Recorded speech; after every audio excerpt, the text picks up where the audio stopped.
I'm about to take you on the complete transformation from A to Z on how to get your first client ad set up and running. Now, I'm going to take you all the way from gaining your first client to not being logged on to anything, all the way through to being ready to set up and run their first ad. Now, step number one is get logged onto their Meta Business Suite. Now, what this means is this is where you combine a Facebook page and an Instagram account together on what's kind of like a back-end software, and what you need to do is connect to that. Please do not use your client's logins or passwords or anything like that, as that, that's not a professional way to do it. So the way you want to do it if you're running Meta ads, which is what this video is all about, is connect to their Meta Business Suite. Now, the way you do this is you go into your business settings, you go onto people, you go into partners, and you click request access. Now, what you'll need from your client is their business page portfolio ID. So that'll be a series of numbers, quite a long series of numbers all combined together.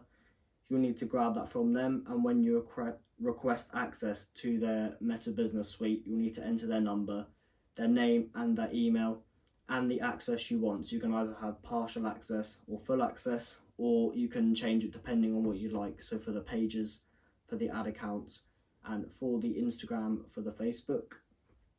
So you request the access that you like, and then you click submit. And the email you entered in that access request that you sent them earlier, that will send that to their email. And what the client needs to do is go to their email, accept the access, and then they can, from there, your client can choose what access that you have. So the access you've requested may not be the access that you've been granted, so bear that in mind. Now, when they grant you the access, what you need to do is assign yourself, because it's what they're doing is granting the business portfolio, which is your Instagram account and your Facebook page for your business combined together. So what you need to do from there is grant yourself access, because you'll be an admin and a person inside of the business portfolio. Because when they first assign you access, or your business access, that only gives access to the portfolio and not to you, so you can't actually do anything with that. So then once from there they've assigned you access, you need to go to the partners tab underneath people in the settings. You need to go to assets assigned to you, and then you need to click assign. And what that does is you can choose all the people, whether you have few employees in your company, whether you have no employees. You click onto the people that you'd like to have access. Maybe it's just yourself. You tick the box next to their name. You click next, and you choose the access that they have. Once again, partial access, full access, based on the pages, the Instagram accounts and the ad accounts that your client has. Now, once you've assigned yourself access, if the client does not have access to an ad account, or they haven't made one, then you can ask them to make one, and you can talk them through it, or you can do it yourself through the access that they have. Some clients may prefer to, have it done for them, but some don't want to give away, information that you need to set up the ad account with, which is completely understandable. So you can just talk them through it. So you need to head over to Adverts Manager. You need to click on Create New Ad Account. You need to go to Settings. You need to go to Pages. You need to go to Ad Accounts, and then you click Create Ad Account underneath their portfolio. Or if you're talking them through it, tell them to just go to Settings, go to Pages, and then underneath that, click on Ad Account and click on Create New Ad Account. Now, when you're there, it will ask you for the name of the ad account. So you enter the name you want it to be. You can either name it the business. I normally put main underneath it or next to it, just to show that it's going to be the main ad account, as having a secondary and third ad account is always a good idea. In case one gets banned, then you're not put off your whole ad set for as long as it takes to recover, and sometimes you can't actually recover the ad accounts back. So just creating a new one next to that on the side is a great idea in case your ad account actually gets banned and you can't run any other ads off your Facebook or your Meta Business Suite. So creating a second ad account is a great idea in case you get banned, and it will knock you out of all of your ads and all of the potential leads and clients that you could be getting, the client you're serving. So once you've created that ad account, what you need to do is you can either add some billing information there and then, or you can do it at a later date. You can simply, if you're doing it for your client, you can set up the ad account and you can leave them to put in the billing information later on, because it's all connected. So when you make one action on their Meta Business Suite from your laptop, it goes through to theirs and it's updated all the time. So if they would prefer to put their billing information in, and I highly recommend that they do that, and you do not take any, credentials or credit card information, as that's quite important. It's just security reasons.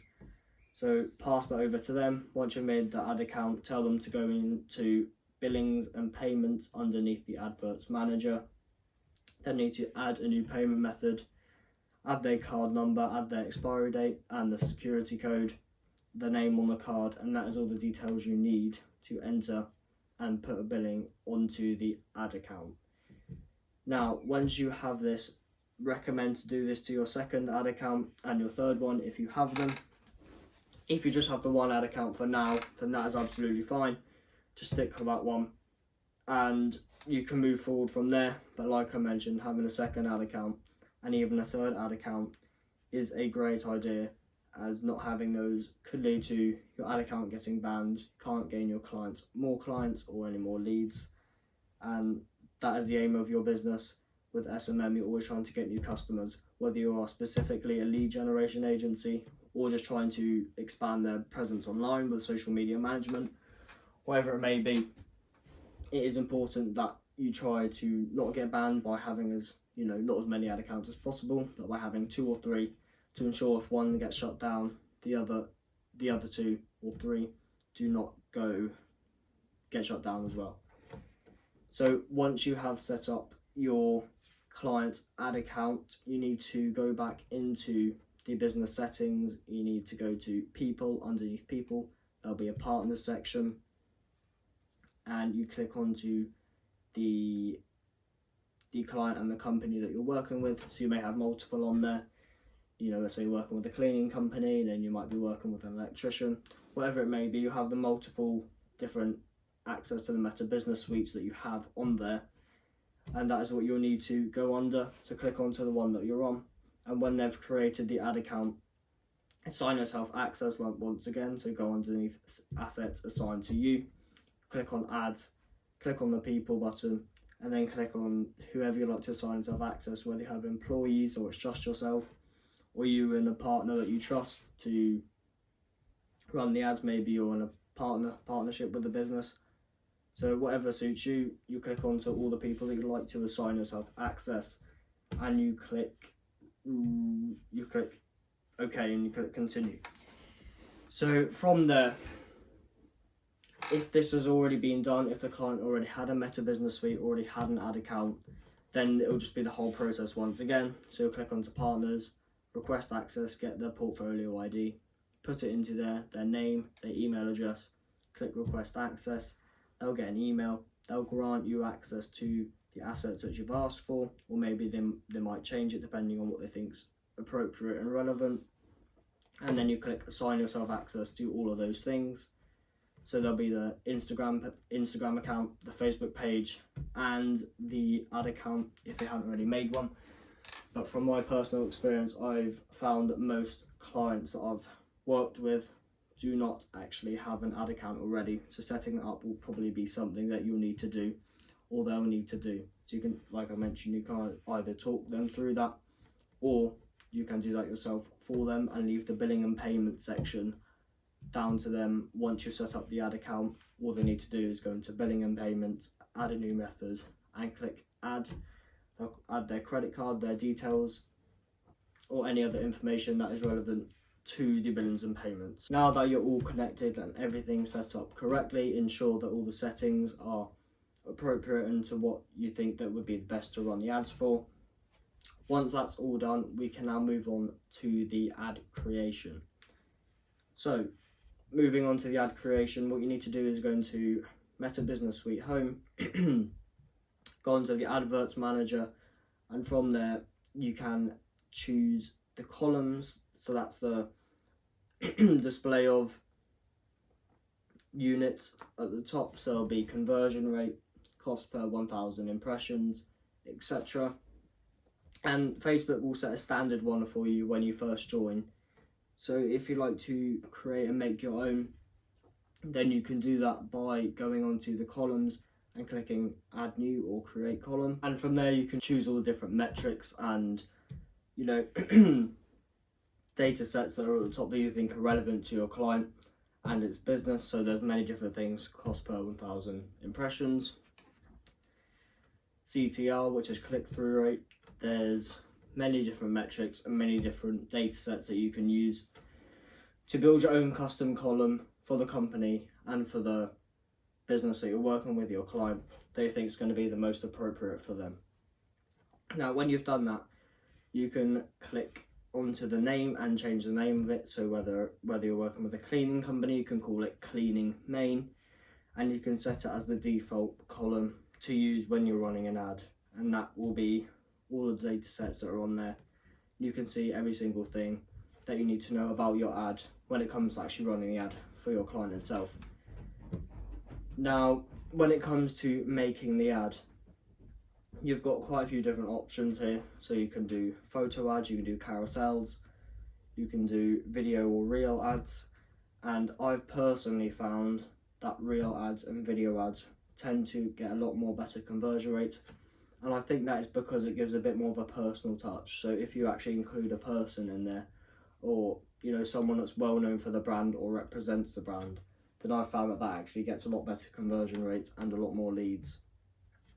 So where possible, I would go with a video, but I'm not going to give you any advice on this because it does actually depend on the type of business and the type of client that you're working for. But for me, video ads and reel ads have worked a lot better. So what you need to do to actually make the ad is you need to make it intriguing, and Facebook and Instagram recommends that you make it 15 seconds roughly, 19 seconds roughly. And what you need to do from there is make it intriguing. It needs to be, you need to put the idea across of what you're actually trying to sell or trying to promote. So whether that's a coaching program or anything like that, you need to put across what you're selling, and it needs to be clear and not in like a logical order, because I've seen some ads and some other ads that have been running that they explain what the offer is and what they're trying to sell, but the way they do it is they go from one thing and then they go back on themselves and then they go back to it again. So that doesn't really work. You need to do it in a logical order and in a way that people can follow and easily make sure that they want to click on the link, rather than being confused and needing to do extra research on the company, because chances are they're not going to do that. They're just scrolling on Facebook and they come across this ad. They're not going to put their time and effort into researching the company and what it's about. Yes, there will be some that do that, but many won't, so they'll just scroll right past the ad and not pay any attention to it.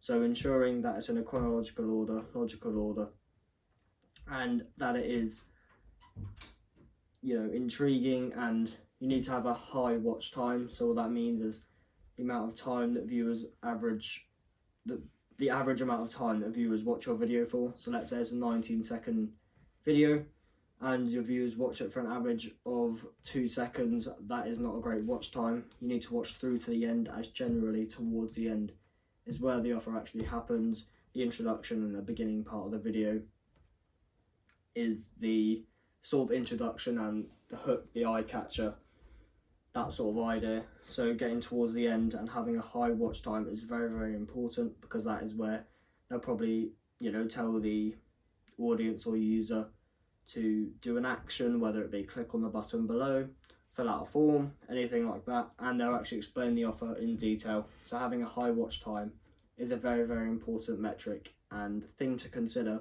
when making an ad. So you need to make it intriguing, fast changing. If let's say it's a fitness coach, then you want it to be upbeat.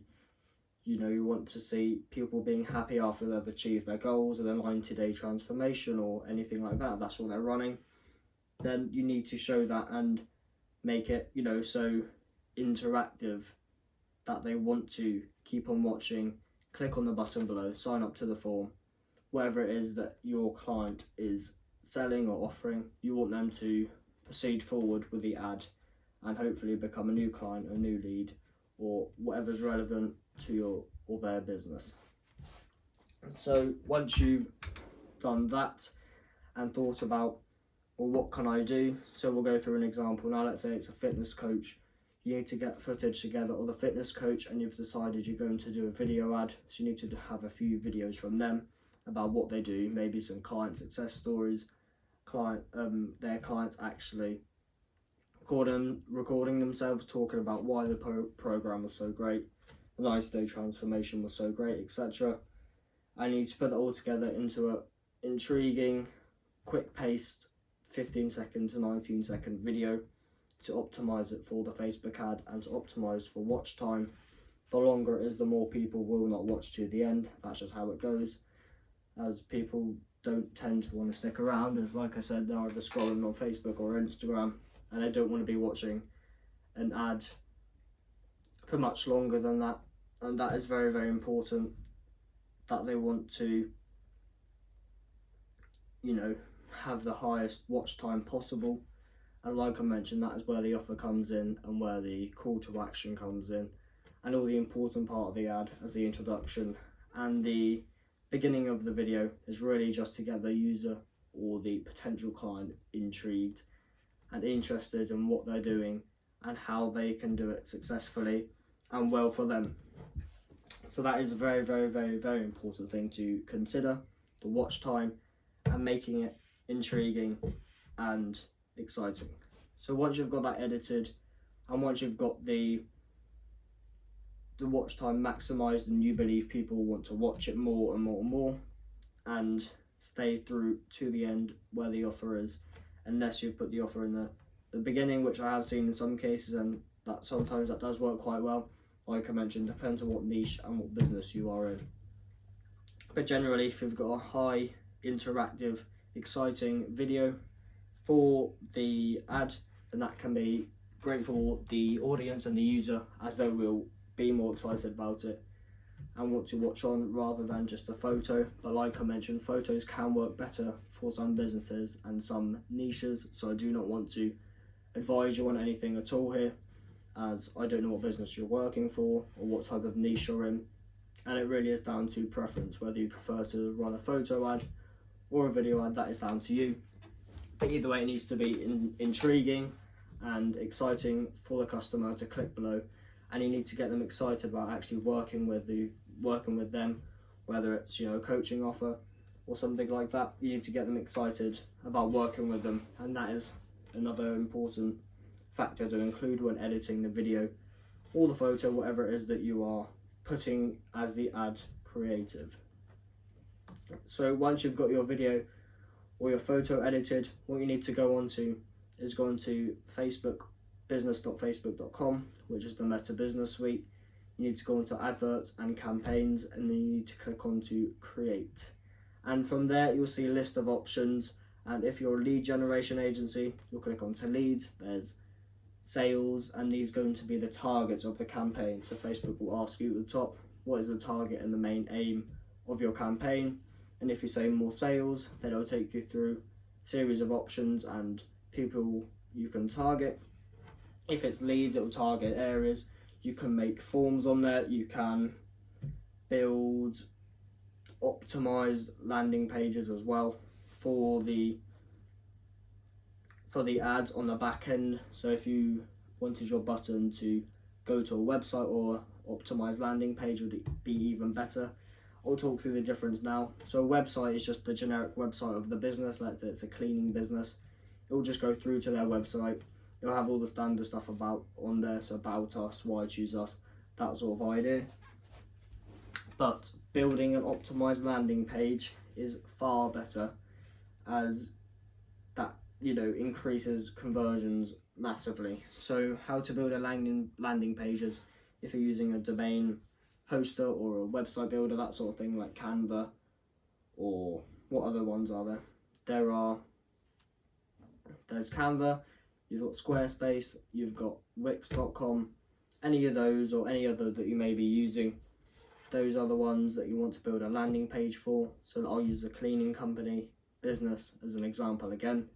What you want to do is whatever you've stated in the video or photo, you want that to be in big bold letters on the ad and on the landing page, so the user and the potential customer knows that they've clicked onto the right ad and it hasn't taken them somewhere else and they may get confused and click off. So let's say you've got a cleaning company and you're doing a 30-minute free trial cleaning their house. So they get 30 minutes of a full clean. So that's in the video of your ad or in the photo of your ad. So let's say the user or the client that they've done it before previously says, you know, this 30-minute free clean is absolutely amazing. It's well worth the investment, and I'd advise signing up to their cleaning company or their monthly plan, whatever they may have. And then when you say on the bottom to that, click on the button below, and they click onto the button that takes them through to the landing page, which a landing page is pretty much a one-page website that's optimized for the ad. So when it goes through to the landing page, on the big bold writing it will say, get your 30-minute free clean of your house now, and there'll be a button underneath that. Maybe they can sign up to a form, something like that, but that you've built on the back. Maybe you're working in a different way and it's going to be going straight to a phone number or an email, whatever it may be. You may have a video underneath that on the bottom. So what that'll be doing is a more in-depth and probably more professional looking video. So you have the ad video, and then you click on the button which takes them through to the landing page, and big bold letters above it describes what they're doing, so the 30-minute free house clean. Below that you may have a button, or below that you may have a video, something going into more depth. You may have more text. You can have absolutely anything on that landing page, but it's pretty much just a short page that explains in a bit more detail what they do, and there's normally a call to action, so a sign up button, anything like that. And that is an optimized landing page for your ads. So if that's the route you're going down, please do make an optimized landing page rather than just sending it through to a website, as conversion rates from there are a lot higher. So now when it comes to running the ad, when you click on your objective of the ad, you're filling out all the information, so the area you want to target, the type of people you want to target, and then from there you've made the ad, and if the billing payments are all set up, business and Meta Business will check the ad and ensure that it's appropriate and it's going by their content, terms and conditions, etc. Once I've checked that, the ad is up and running, and from there you can monitor the ad. You can either make it, increase the budget, so if you want to spend more per day on the ad, or if you want to spend less per day on the ad, that's also an option. So that is the setup and running of the ad, and you can check on the ads through the adverts manager. So if you've got the objective of leads, you can see how many leads that have signed up to the ad, and it gives you that information so you can call them, contact them from there if you're going to nurture the leads like a lead generation agency. Or if you're just social media management, then you need to get either, you need to do that yourself, or if you're working with someone else that specialises in nurturing the leads once you get the leads for them, when you're just trying to expand their online presence, and that is also another option to go down. But once you've got that ad set up and running, that is the complete A to Z tutorial on how to do it. You can also turn off the ad. So on the metrics that we talked about earlier, on the columns, there's a button that says status, and it's either on or off. You can switch the toggle on or off, whether you want to run the ad and spend the money or not. So if you think after 30 days that the ad's done well enough and you think it needs to be changed, then you can either turn it off. You can delete the ad fully, but just to show for previous references and what you've done, you can just leave them on there and turn them off, and they won't be spending any more money on that ad. So that is the complete A to Z tutorial on how to go from gaining your first client to running the ads, connecting to their Meta Business Suite, setting up the ad, run the ad, making a landing page, and you can also add forms on there if you're doing lead generation.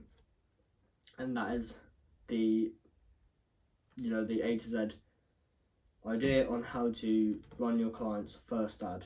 Thank you very much for watching. Remember to take it one step at a time.